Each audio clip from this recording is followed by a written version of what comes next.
একটা কথা আমি তাদেরকেই বলছি, যারা পিতামাতার অবাধ্য তাদেরকে আমি বলছি, একটা কথা মনে রাখবেন, আপনার মাঝে আপনাকে দুনিয়ার জমিনে জন্ম দিয়েছেন, আপনাকে যে দুনিয়ার আলো বাতাস দেখিয়েছেন, এই কারণে আল্লাহ পাক মাকে এত পাওয়ার দিয়ে দিয়েছেন।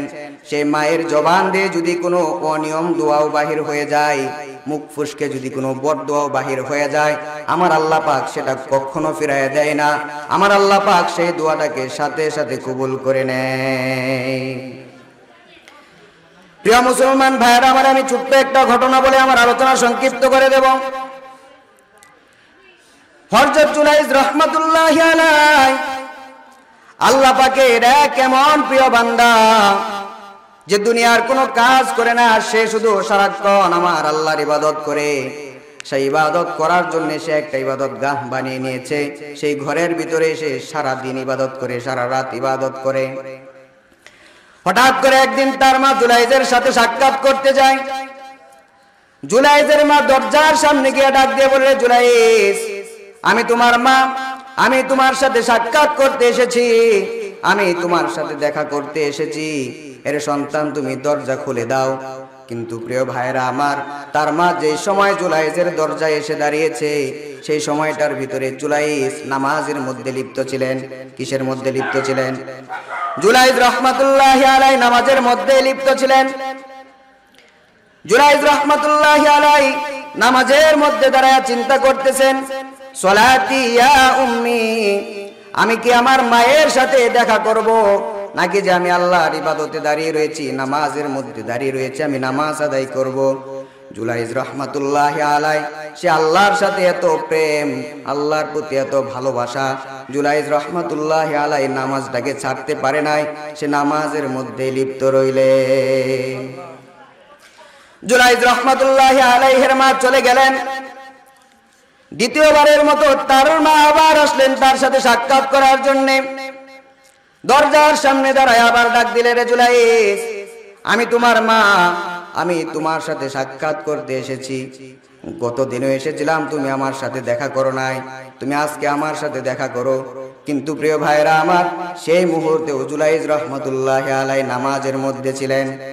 নামাজের মধ্যে থেকে তিনি পূর্বের ন্যায় চিন্তা করলেন যে আমি কি করব, আমি কি আমার মায়ের সাথে দেখা করব, নাকি আমি যে আমার আল্লাহর ইবাদত করছি, ইবাদতে মগ্ন থাকব।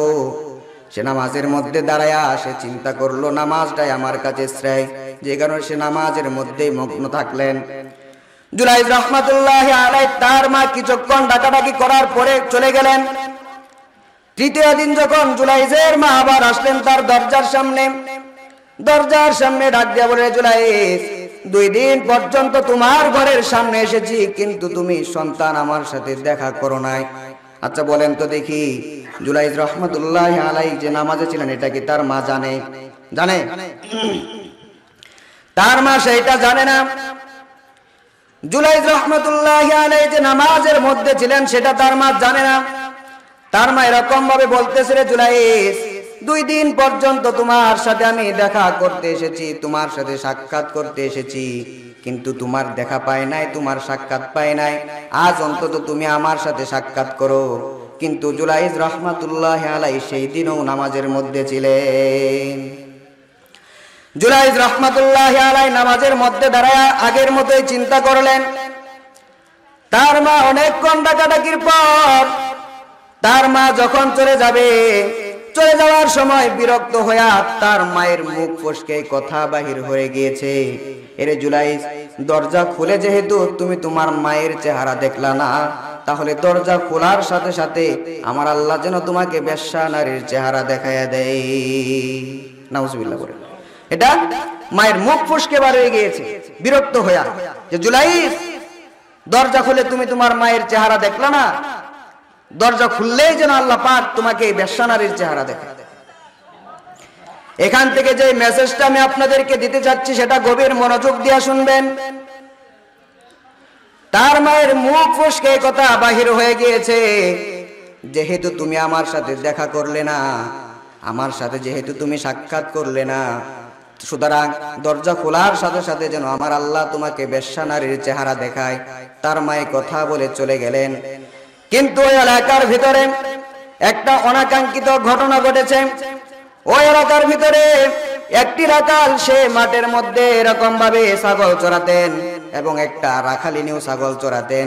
এখন ওই রাখাল এবং রাখালিনীর ভিতরে একটা ভাব ভালোবাসা হয়ে গিয়েছে এবং ভালোবাসার হওয়ার পরে ওই রাখাল এবং রাখালিনীর ভিতরে একটা জেনা হয়ে গিয়েছে। জেনা হওয়ার পরে ওই রাখাল যে রাখালিনীর সাথে জেনা করেছে, জেনা করার ফলে ওই রাখালিনীর পেটে চলে এসেছে এক বাচ্চা। রাখালিনী ওই জেনার বাচ্চা প্রসব করলেন।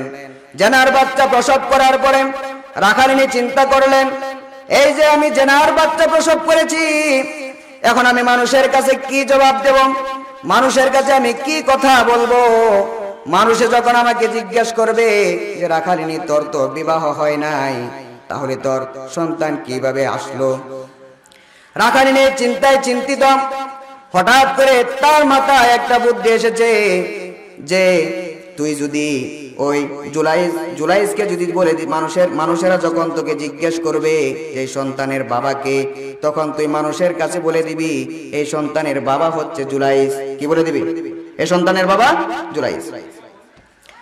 ওই রাখালিনী যখন লোক সমাজে গেলেন, মানুষেরা তাকে প্রশ্ন করলেন যে রাখালিনী, তুমি যে বাচ্চা প্রসব করেছো, আমাদের জানা মতে তো তোমার বিবাহ হয় নাই, তাহলে বাচ্চা কোথা থেকে আসলো? ওই রাখালিনী মানুষদেরকে ডাক দিয়ে বলেন, এলাকাবাসী, তোমরা যাকে এত বিশ্বাস করো, যাকে এত ভালোবাসো, যাকে এত বড় আল্লাহর ওলি তোমরা মনে করো, ওই জুলাইস আমাকে তার ইবাদত গাহে একা ডেকে নিয়েছে এবং সেই ইবাদত গাহে নিয়ে আমার সাথে জেনায় লিপ্ত হয়েছে, আর এই বাচ্চা হচ্ছে জুলাইসের ঔরসের সন্তান। প্রিয় মুসলমান ভাইরা আমার, এলাকাবাসীর মাথার উপরে যেন আকাশ ভেঙে পড়ল। যাকে আমরা বছরের পহেলা ফসল দিয়া, যাকে আমরা উদ্বোধন করাই, গাছের প্রথম ফল যাকে আমরা বক্ষণ করাই বরকতের জন্য, ওই জুলাইস এই কাজটা কিভাবে করতে পারলো? লোকেরা তাদের হাতে লাঠি এবং পাথর নিয়ে জুলাইসের ইবাদত গাহে তারা ইট পাটকেল মারতে শুরু করলেন। জুলাইস রহমাতুল্লাহি আলাইহি দরজা খুলে দিলেন। দরজা খুলে দিয়ে দেখে এক নারী তার কুলের ভিতরে বাচ্চা নিয়ে দাঁড়ায় আছে। জুলাইস রহমাতুল্লাহি আলাইহি প্রশ্ন করলেন যে লোকেরা, তোমরা কি কারণে এরকম অভদ্র আচরণ করতেছ? এলাকাবাসী ডাক দিয়ে বললে, জুলাইস, তোমার ওই মুখোশধারী চেহারা আর আমরা দেখতে চাই না। তুমি এরকম ভাবে আমাদের সামনে বুজুর্গগিরি ভাব দেখাও আর নারীদেরকে একা একা ডেকে এনে তুমি এখানে তাদের সাথে জেনায় লিপ্ত হও। এই যে জেনায় লিপ্ত হয়েছো, এই বাচ্চা তো তোমার। জুলাইস রহমাতুল্লাহি আলাইহি তার আর বুঝার বাকি রইল না। সে আসমানের দিকে তাকায় বলে, ওগো আল্লাহ, আমি তো আমার মায়ের সাথে দেখা করতে পারি নাই, দেখা না করার কারণে আমার মায়ের মুখ ফসকে তো এই কথা বাহির হয়ে গিয়েছিল যে দরজা খুলে যেহেতু মায়ের চেহারা দেখলি না, দরজা খুলে তাহলে বেশ্যা নারীর চেহারা দেখিস। তুমি এই দোয়াটাকেও কবুল করে নিয়েছো। আচ্ছা বলেন তো দেখি, জুলাইস রহমাতুল্লাহি আলাইহি সে কি দুনিয়ার কোনো কাজে লিপ্ত ছিলেন? কথা বলেন, দুনিয়ার কোনো অপকর্মে লিপ্ত ছিলেন? তিনি কিসে লিপ্ত ছিলেন? নামাজের মধ্যে লিপ্ত ছিলেন না? তিনি নামাজের মধ্যে লিপ্ত ছিলেন, যে কারণে তার মায়ের সাথে সাক্ষাৎ করতে পারে নাই। কিন্তু মা বিরক্ত হয়ে বলেছে যে দরজা খুলে যেহেতু মায়ের চেহারা দেখলে না, দরজা খুলে কার চেহারা দেখো? দরজা খুলে বেশ্যা নারীর চেহারা দেখো। আচ্ছা বলেন তো দেখি, তার সামনে দরজার সামনে এখন বেশ্যা নারী আছে না নাই? কথা বলেন না কেন? বেশ্যা নারী আছে না নাই? প্রিয় মুসলমান ভাইরা আমার, আমি এই কথাটাই আপনাদেরকে বোঝাবার চেষ্টা করছি। মায়ের জবান দিয়ে কোন অনিয়ম দোয়া যদি বাহির হয়ে যায়, মা বিরক্ত হয়ে যদি একটু বিরক্ত হয়ে আপনার জন্য যদি কোনো বদদোয়া করে দেয়, আমার আল্লাহ পাক সেই দোয়াটা সাথে সাথে কবুল করে নিবে। জুলাইস রহমাতুল্লাহি আলাইহি আল্লাহর কাছে দুটি হাত তুলে বলে, ওগো আল্লাহ, আমি তো তোমার ইবাদতের মধ্যে মগ্ন ছিলাম, তাহলে তুমি এমন একটা পরীক্ষায় কেন আমাকে ফেললা? আল্লাহ রাব্বুল আলামিন বলে, জুলাইস, তুমি তো আমার প্রিয় বান্দা, আমি তো জানি তুমি দুনিয়ার কোনো কাজে লিপ্ত ছিলে না, কিন্তু আমার একটা নিজাম, আমার একটা ওয়াদা, মায়ের জবান দিয়ে যে কথাই বাহির হবে, সে যত বড়ই বুজুর্গ হোক না কেন, মা যদি বিরক্ত হয়ে কোনো বরদুয়া দিয়ে দেয় কিংবা যদি কোনো দোয়া করে দেয়, আমি আল্লাহ সেই দোয়াটাকে ফিরাইয়া দিতে পারি না। কিন্তু তুমি তো আমার প্রিয় বান্দা, সুতরাং তোমার টেনশন করার কোনো কারণ নাই। এটা তো হচ্ছে তোমার মায়ের বরদুয়া তোমার কাছে হাজির করেছি, কিন্তু তুমি তো আমার প্রিয় বান্দা, তোমাকে বাঁচানোর দায়িত্ব তো আমি আল্লাহর। সুতরাং তুমি বাচ্চাকে কুলের মধ্যে নাও, ওই বাচ্চার চুলে হাত দিয়ে তুমি প্রশ্ন করো, মান আবুকা ইয়া ওয়ালাদ, হে ছেলে তোমার বাবাকে। জুলাইদ রাহমাতুল্লাহি আলাইহি বাচ্চাটাকে কুলের মধ্যে নিলেন। কুলের মধ্যে নিয়ে ওই শিশু বাচ্চার মাথায় হাত বুলায় বলেন, মান আবুকা ইয়া ওয়ালাদ, হে ছেলে তোমার পিতাকে। সাথে সাথে ওই শিশু বাচ্চা, কুলের বাচ্চা উত্তর দিয়ে দিয়েছে, আমার বাবা জুলাইজ না, আমার বাবা হচ্ছে ওই রাখাল, মাঠের মধ্যে যে ছাগল চড়ায়, তার মায়ের সাথে আমার মায়ের সাথে তার একটা ভাব ভালোবাসা হয়ে গিয়েছিল, তারা দুজনের ভিতরে মিলন হয়ে গিয়েছিল, আর আমি হলাম ওই রাখালের ঔরসের সন্তান। প্রিয় ভাইরা আমার, যেটা আপনাদেরকে আমি বুঝাবার চেষ্টা করতেছি, যে আপনি যত বড়ই বুজুর্গ হন, যদি আপনার মায়ের দোয়া যদি একবার আপনার যে কোনো বদ দোয়া যদি করে, আল্লাহকে এটা ফিরাইয়া দিবেন। কথা বলেন, আল্লাহ এটা ফিরাইয়া দিবেন? আল্লাহ এটা কখনো ফিরাইয়া দিবেন না।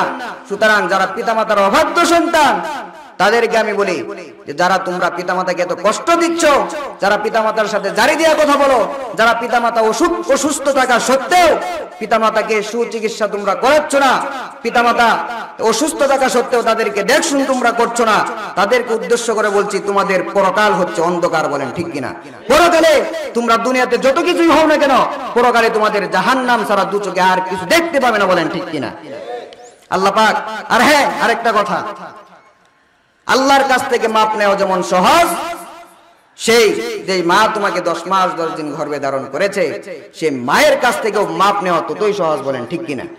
আপনি যদি আমার কথার দ্বারাই যদি একটু হলেও আপনার ভিতরে মনটা একটু নরম হয়, বাড়িতে গিয়া এখনই আপনার মাকে আপনি জড়াইয়া ধরবেন, বলবেন যে আম্মা, আমি যদি জীবনে যত ভুল করেছি, ভুল তো অবশ্যই করেছি, ঠিক কিনা বলেন? যত ভুল করেছি মা তুমি মাফ করে দিও। আমি বিশ্বাস করেন, আমি এটা বলতে পারি, আপনার মাকে যদি আপনি ধরে ধরে এই কথা বলেন, আপনার মা কেঁদে ফেলবে এবং আপনার মা আপনাকে মাফ করে দিবে। এমনকি আপনার মায়ের মন থেকে যে একটা দোয়া আসবে, যে দোয়ার বরকতে হতে পারে আপনি হয়ে যেতে পারেন একজন যুগ শ্রেষ্ঠ, একজন আল্লাহর প্রিয় বান্দা। বলেন ঠিক কিনা? আপনারা এই কাজটা করবেন তো ইনশাআল্লাহ? আজকে সবাই বাড়িতে গিয়া পিতামাতাকে জড়ায় ধরবেন, আর বলবেন যে আব্বা আম্মা, জীবনে যত ভুল করেছি সব ভুল তুমি ক্ষমা করে দাও। পারবেন না ইনশাআল্লাহ? আল্লাহ পাক আমাদেরকে কবুল করুক। সকলে বলে আমিন।